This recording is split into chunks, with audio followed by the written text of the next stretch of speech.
沙茫茫风大遍，就这一点点雾，等它散了我们就出发好。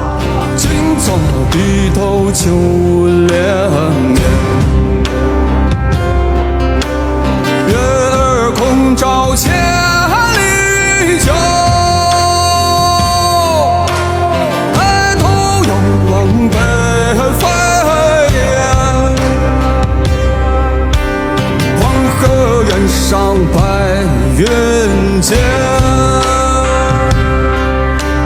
一片孤城万人山，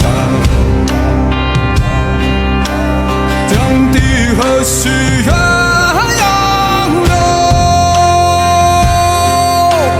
春风独渡于本关。哎呦，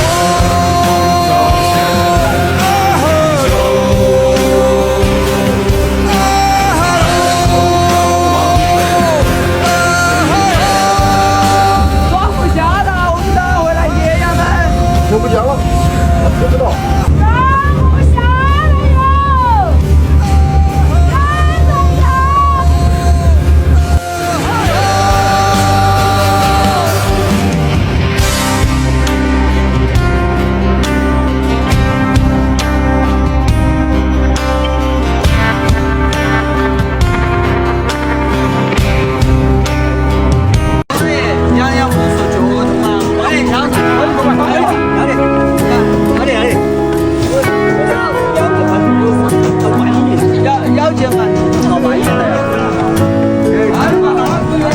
！1984年，庄稼还没收割完，女儿躺在我怀里，睡得那么甜。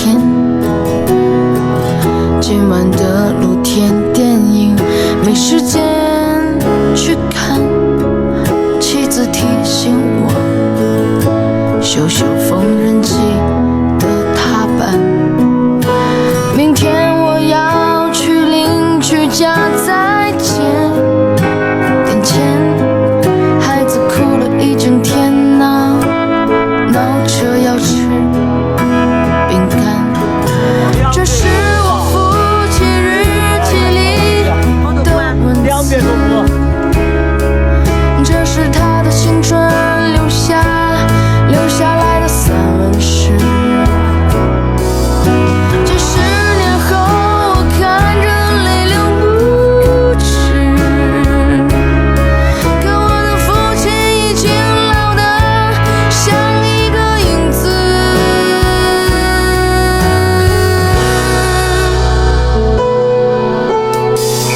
1994年，庄稼早已收割完，我的老母亲去年离开了人间，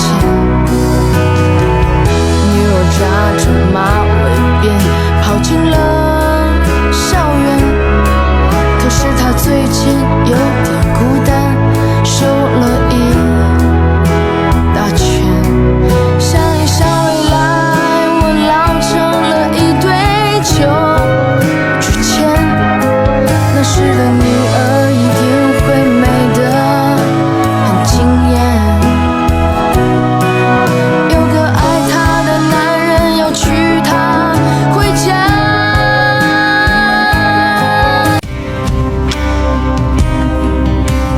寒沙茫茫风大遍，今朝低头就连绵，